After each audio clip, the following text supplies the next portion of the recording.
नमस्कार। तो आप देख रहे हैं हरी एजुकेशंस। तो फ्रेंड्स, जैसे कि मैंने आपको जो एग्ज़ाम कंडक्ट हुआ था 13th ऑफ जैन को, जो मैंने खुद अटेम्प्ट करा था, उसकी मैंने आपको अपडेट दी थी। ठीक है, तो अभी मैं आपको 13 जनवरी के बाद जो एग्ज़ाम कंडक्ट हुए हैं 14, 15 और 16 ऑफ जनवरी को जो एग्ज़ाम्स कंडक्ट हुए हैं, मैं आपको उनके बारे में भी अपडेट देने आई हूँ आज। ठीक है, सो दैट जो 17 टू 20 जनवरी तक जो एग्ज़ाम कंडक्ट होने वाले हैं, होपफुली उनको मेरी इस वीडियो से कुछ आइडिया लग जाएगा। तो let us start with today's content, whatever we are going to start now. Okay, तो क्या था आपका 14, 15 और 16 जनवरी के जो एग्ज़ाम कंडक्ट हुए, तो जहाँ तक मैंने अपने फ्रेंड्स के या फिर अपने नेबर्स के, किसी के भी, मैंने अपने स्टूडेंट्स के, मैं ऑनलाइन क्लासेस लेती हूँ तो वहाँ पे मैंने उन स्टूडेंट्स के, ऑफलाइन क्लासेस लेती हूँ तो उन स्टूडेंट्स के भी मैंने रिव्यूज़ लिए। तो जहाँ तक मुझे उनसे पता लगा, तो वही एक बात जो है वो फोकस की जा रही है, जो है इकोनॉमिक्स। ठीक है, तो ये मैंने मैक्सिमम लिखा है और ये मैंने मिनिमम लिखा है। तो जो मैक्सिमम आए थे रेशियो वाइज, ठीक है, जो सब्जेक्ट आपके फोकस किए गए थे वेटेज वाइज ही मैंने यहाँ पे सब्जेक्ट्स को मेंशन करा है। तो सबसे हाई वेटेज जो थी वो इकोनॉमिक्स की ही थी। 14, 15 और 16 के तीनों शिफ्ट्स का कंक्लूजन है ये, जो मैं आपको बता रही हूँ। तो मेरे हिसाब से अभी तक का यही कंक्लूजन है कि सिर्फ आपका जो 12th ऑफ जनवरी को जो हुआ था आपका एक एग्जाम, जो फर्स्ट शिफ्ट का हुआ था, सिर्फ उसमें ही एक सुनने में आया था कि जो आपका हिस्ट्री है उसको फोकस किया गया था। उसके बाद के जो आपका सेकेंड या फिर थर्ड शिफ्ट का जो था, वहां पे भी हिस्ट्री को फोकस किया गया था। Understanding based, thinking based questions थे वहां पे। बच्चों के मतलब जो क्वेश्चंस अटेम्प्ट हो पा रहे थे, 100 to 120 बच्चे क्वेश्चंस अटेम्प्ट करके आ रहे थे, क्योंकि जो फर्स्ट डे था वहां पे बच्चों को आइडिया नहीं था।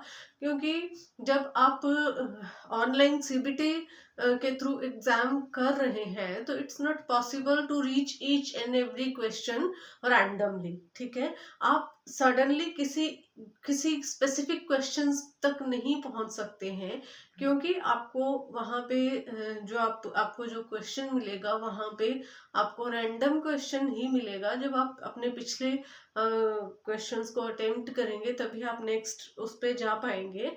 अगर आपको अब अगर ये रिव्यू, हमने जो 12th जनवरी के रिव्यूज लिए थे, तो उसमें बच्चे कम से कम 100 टू 120 क्वेश्चंस अटेम्प्ट कर पा रहे थे। क्योंकि क्वेश्चंस जो थे, उनका जो कंटेंट था, जो रीडिंग कंटेंट था वहां पे available, that was too lengthy. In that case students को उसको समझने में, पढ़ने में टाइम कंज्यूम हो रहा था, तो वहां पे उन बच्चों के इतने ही क्वेश्चंस अटेम्प्ट हो पाए। डे बाय डे जैसे जैसे रिव्यूज आते गए, तो आने वाले टाइम में बच्चों को जब एक ये आइडिया हो गया, मतलब 13 से लेके 16 तक के जितने भी रिव्यूज मेरे पास आए हैं, तो बच्चों को जैसे जैसे आइडिया लगता गया, उस हिसाब से बच्चों ने अपने पेपर्स को अटेम्प्ट करना स्टार्ट किया। अब मैक्सिमम नंबर ऑफ जो आपके एप्लीकेंट्स हैं, जो पार्टिसिपेंट्स हैं इस एग्जाम के, तो अब वहां पे एग्जाम को वो कंप्लीट करके आ रहे हैं। क्योंकि जहां पे आपको टाइम नहीं देना है, वहां पे आपको टाइम नहीं देना है। ठीक है, तो यही कंक्लूजन है कि आपका हाई वेटेज जो था वो इकोनॉमिक्स का था, उसके बाद सोशोलॉजी, देन पब्लिक एड। अब एक एग्जाम में सीडीपी के भी कम से कम, कल जो हुआ था, कल थी आपकी 15 ऑफ जैन, तो आई थिंक आपकी जो मिड ऑफ द डे, जो आपकी 12 से लेके जो आपकी 12 से 2 वाली जो शिफ्ट थी, आई थिंक वो वाली शिफ्ट थी, उसमें आपके सीडीपी के 35 to 40 क्वेश्चंस थे। तो यहाँ पे उस हिसाब से अगर 15 की बात करें तो आपकी इको यहाँ पे पहुंच जाती है या फिर यहाँ पे पहुंच जाती है। तो ये थोड़ा सा फर्क सुनने में मिला था।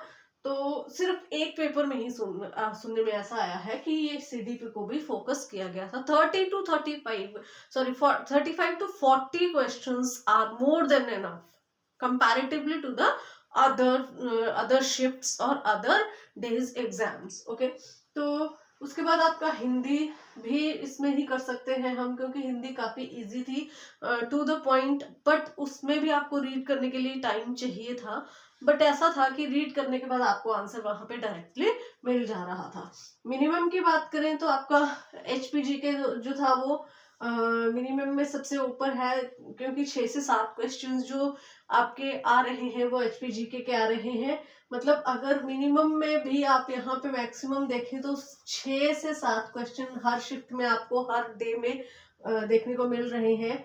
हिस्ट्री आपको कम मिल रही है, 4 से 5 क्वेश्चन। पॉलिटी भी 4 से 5 या 3 इतने मिल रहे हैं। जियो के भी इतने ही 3 से 4 या फिर 4 से 5 क्वेश्चंस आपको मिल रहे हैं। और जो आपका एग्जाम कल कंडक्ट हुआ था उसमें एक तो आपको मैंने सीडीपी का बताया है, ये चीज थोड़ी हटके आई थी कि सीडीपी आपकी 35 to 40 क्वेश्चंस थे। बट यहाँ पे अभी मेरी किसी से बात हुई है थोड़ी देर पहले, तो किसी मेरे स्टूडेंट से ही बात हुई है, तो उन्होंने मुझे बताया था कि मैथ्स के 3 क्वेश्चन थे यहाँ पे।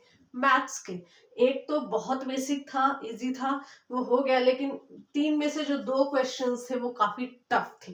ठीक है, उसमें उसके बाद आता है मेंटल एबिलिटी टेस्ट, वो तो रीजनिंग एवरेज ही आ रहे हैं, एक आधा क्वेश्चन डायरेक्ट आ जा रहा है। बट फिर भी ये जो 3 क्वेश्चंस आ रहे हैं वो भी काफी टफ आ रहे हैं।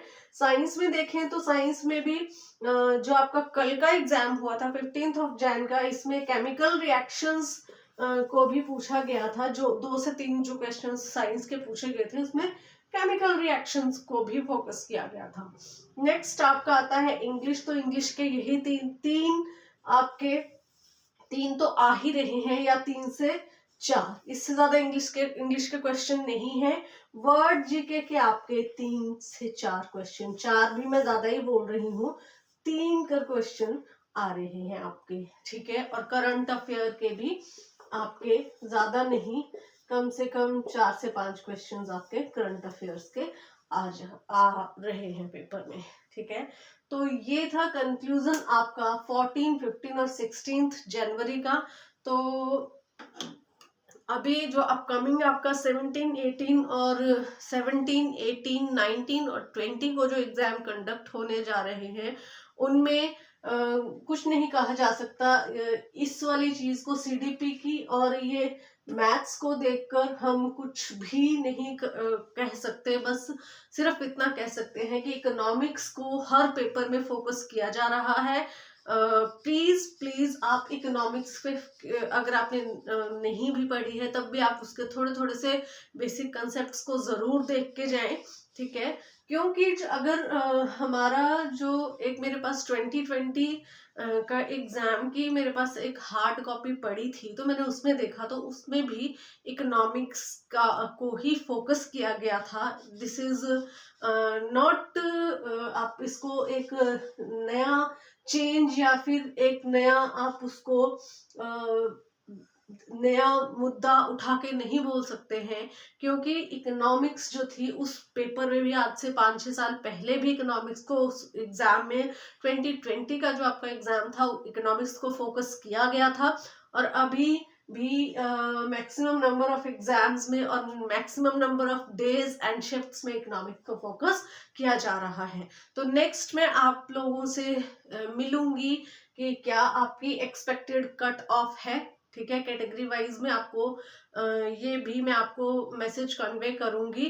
ठीक है, तो आने वाले जो अपकमिंग 4 डेज के अब एग्जाम्स बचे हैं उन स्टूडेंट्स को मेरी तरफ से ऑल द वेरी बेस्ट। ध्यान से कीजिएगा, घबराइएगा मत और क्वेश्चंस पूरे करके आइएगा, क्योंकि यहाँ पे नेगेटिव मार्किंग नहीं है। ठीक है, तो मिलते हैं आपसे नेक्स्ट क्लास में, तब तक के लिए नमस्कार।